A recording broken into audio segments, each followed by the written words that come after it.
नमस्कार, मैं हूं रंजीत झा। दिल्ली के मुख्यमंत्री अरविंद केजरीवाल को राहत नहीं देने वाली दिल्ली हाईकोर्ट की जस्टिस स्वर्णकांता शर्मा को लेकर एक बड़े टीवी चैनल पर आम आदमी पार्टी की दिल्ली सरकार में मंत्री सौरभ भारद्वाज ने बड़ा खुलासा किया है। और उस खुलासे में ऐसी बातें हैं जो जस्टिस स्वर्णकांता शर्मा के दोहरे रवैये को उजागर करती हैं। एक तरफ चुनाव को देखते हुए दरियादिली की बात होती है, तो दूसरे तरफ अरविंद केजरीवाल को चुनाव है तो क्या हुआ जैसी टिप्पणी करके उन्हें यह कहा जाता है कि आपको तो जेल में ही रहना चाहिए। अभी हम पूरे मामले का खुलासा आपके सामने करने जा रहे हैं, लेकिन अरविंद केजरीवाल को लेकर क्या क्या बातें जस्टिस स्वर्णकांता शर्मा ने कह डाली हैं वो समझना पड़ेगा। और उसके बाद उनके ही बातों को उन्हीं के पिछले फैसले के द्वारा हम आपको दिखाएंगे कि वो किस तरीके से इस वक्त फैसला कर रही हैं और कैसे ऐसा मालूम पड़ता है कि इनका फैसला निश्चित तौर पर सुप्रीम कोर्ट में चुनौती दिए जाने के लायक है।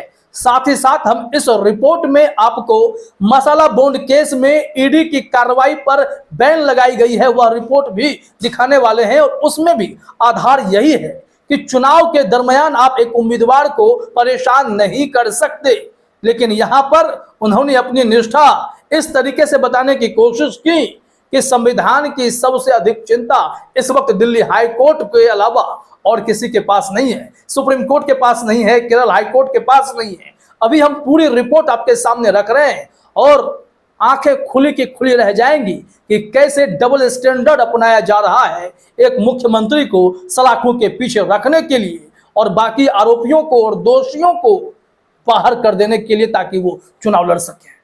देखिए, हमारे साथ बने रहिए इस रिपोर्ट के आखिर तक। दिल्ली के मुख्यमंत्री अरविंद केजरीवाल को उम्मीद के ही मुताबिक दिल्ली हाई कोर्ट से राहत नहीं मिली है।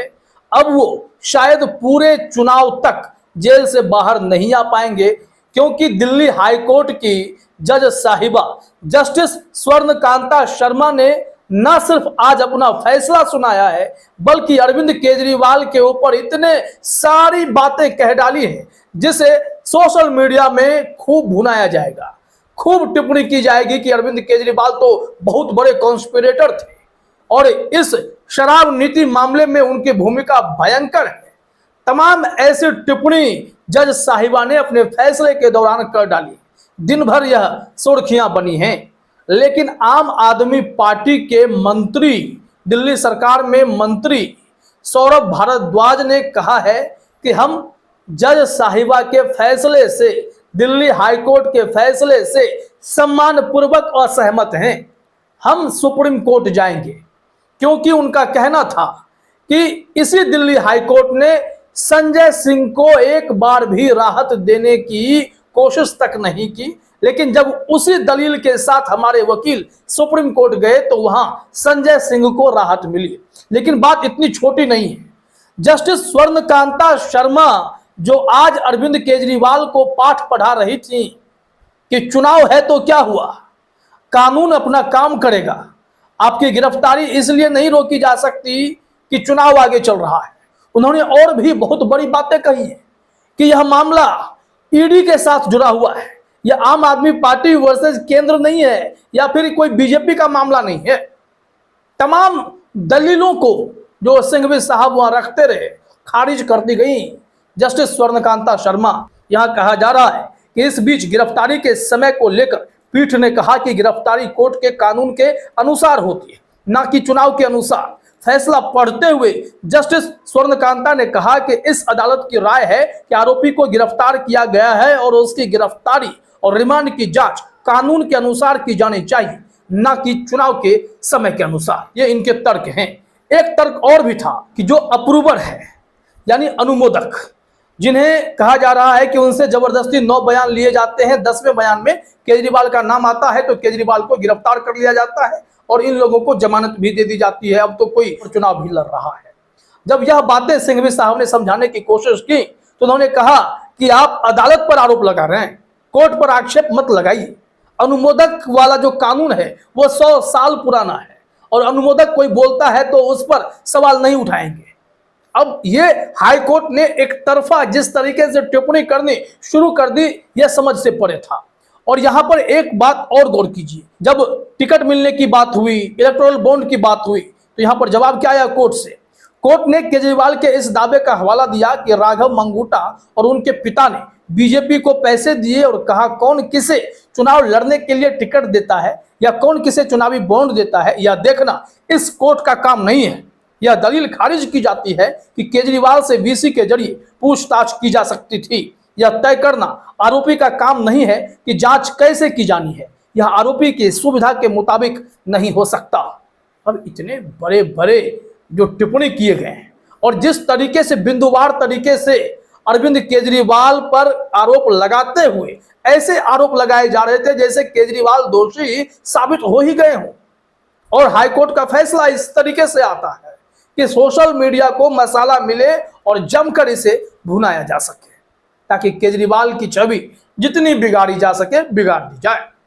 अब यहां से आइए जस्टिस स्वर्णकांता शर्मा के एक पुराने फैसले पर, जिसे बता रहे हैं सौरभ भारद्वाज, कोयला घोटाले के दोषी, आरोपी नहीं दोषी, जो कन्विक्टेड हो गए, उनकी जो है सजा पर निलंबन का आदेश आया इसी बेंच के द्वारा। वो भी इसलिए क्योंकि आगे चुनाव है तो उनके साथ कुछ गलत ना हो जाए, उनके साथ जो है नाइंसाफी ना हो जाए, इस बात का ध्यान रखा गया है। जरा सुनिए सौरभ भारद्वाज क्या कह रहे हैं। के मामले में हाईकोर्ट ने कहा कि भाई चुनावी टाइम है और वहां पर दरियादिली दिखाई गई, इसको लेकर थोड़ा सा दिल में कसक उठी।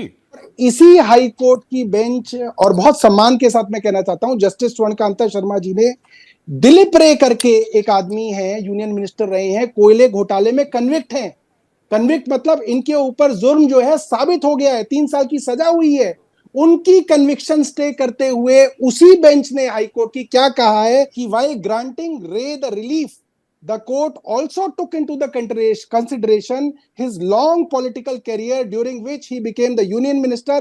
तो उन्होंने कहा क्योंकि दिलीप रे 3 साल की सजा पा चुके हैं कोयले घोटाले में, मगर 71 साल की उनकी उम्र है, लंबा पॉलिटिकल करियर है, यूनियन मिनिस्टर रहे हैं, तो अगर उनको उनकी सजा को स्टे नहीं किया गया तो उनका चांस चुनाव लड़ने का मतलब इसीलिए आप कह रहे हैं साजिश हो रही है, नुकसान हो जाएगा। जज साहिबा को ये बात पता हो सकती है, मगर इस अखबार के अंदर एक बड़ी अजीब बात लिखी है कि जो दिलीप रे हैं वो बीजेपी की तरफ से उड़ीसा से चुनाव लड़ने वाले।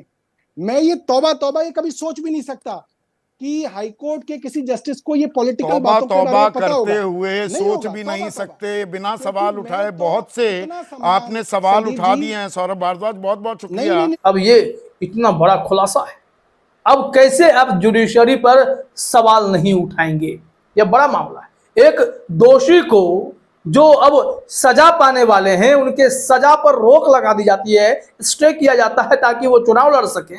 दूसरी तरफ केजरीवाल को नसीहत दी जाती है कि चुनाव है तो क्या हुआ, आपको जेल में रहना चाहिए, आपको पूछताछ का सामना करना चाहिए। ये जज साहिबा का अंदाज है। तो किसे यहां पर नाइंसाफी नजर नहीं आएगी, जरा जवाब दीजिएगा। अब इस रिपोर्ट के अलावा लौट आइए जरा मसाला बॉन्ड केस पर। मसाला बॉन्ड केस में भी यहां केरल हाईकोर्ट ने आरोपित को बड़ी राहत दी है और कहा है कि चुनाव होने तक कोई कार्रवाई इन पर न की जाए। देखिए जरा अपने स्क्रीन पर क्या रिपोर्ट है इस संबंध में। यहां हेडलाइन में ही लिखा गया है, not proper to compel candidate to answer ED summons immediately before Lok Sabha elections, Kerala high court.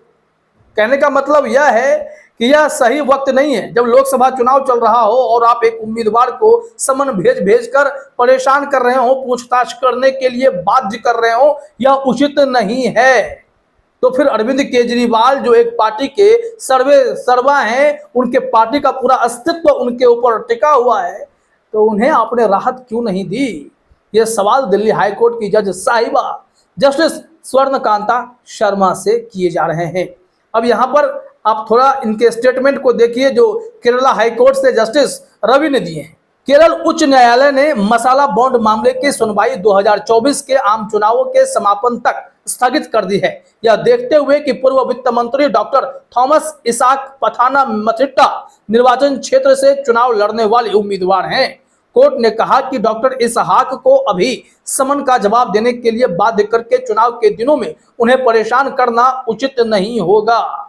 और यह कैसे हुआ? क्योंकि ईडी लगातार इनके मामले में इन्हें समन पर समन भेजकर परेशान कर रही थी। और इससे पिछली सुनवाई में इसी बेंच ने कहा था डॉक्टर इसहाक के मामले में केरला हाईकोर्ट ने कि पिछले हफ्ते कोर्ट ने ईडी को निर्देश दिया था कि वह कम से कम एक लेन देन के बारे में कोर्ट को समझाए जो डॉक्टर इसहाक के किसी भी अवैध आचरण को साबित करता।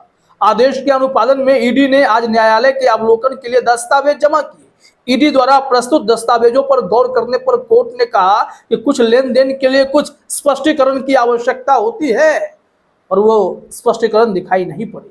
न्यायमूर्ति टी.आर. रवि ने यह कहते हुए मामले को चुनाव पूरा होने तक स्थगित कर दिया कि मैंने अपने सामने रखी फाइलों को देखा है और मुझे नहीं लगता कि विवरणों का खुलासा करना उचित चरण है, क्योंकि ये जांच का सामना कर रहे व्यक्तियों के सामने रखे जाने वाले मामले हैं। हालांकि मुझे लगता है कि कुछ लेन देन के लिए स्पष्टीकरण की आवश्यकता होती है और जिस तरीके से स्पष्टीकरण दिया जाता है ईडी द्वारा प्राप्त आवेदनों के बाद के चरण में माना जाएगा, क्योंकि चुनाव होने वाले हैं और याचिकाकर्ता भी एक उम्मीदवार हैं। मुझे लगता है कि इस स्तर पर संसद में प्रतिनिधित्व के लिए चुनाव का सामना कर रहे उम्मीदवार को परेशान करना उचित नहीं है, खासकर क्योंकि चुनाव पूरा करने के लिए केवल 1 महीने से भी कम समय उपलब्ध है, कोर्ट ने कहा। और फिर यहां से उन्हें राहत दे दी गई। तो कुल मिलाकर कहने का मतलब यह है कि जिस संजय सिंह को सुप्रीम कोर्ट ने राहत दी, जिस दिलीप रे को उसी दिल्ली हाई कोर्ट की बेंच ने राहत दी, और जिस मसाला बॉन्ड केस में डॉक्टर इसहाक जो उम्मीदवार हैं, चुनाव लड़ रहे हैं, उन्हें यह कहते हुए राहत दी गई कि अभी चुनाव है और चुनाव के बीच में ईडी उन्हें परेशान ना करें, तो फिर अरविंद केजरीवाल अगर अपनी गिरफ्तारी को चुनौती दे रहे हैं तो क्या गलत कर रहे हैं? और जितने भी तर्क दिए गए वह तर्क तो साफ बताता है कि यह पूरी कार्रवाई राजनीतिक दुर्भावना से प्रेरित है, मनी लॉन्ड्रिंग नहीं, पॉलिटिकल लॉन्ड्रिंग की बात यहां पर साफ नजर आती है।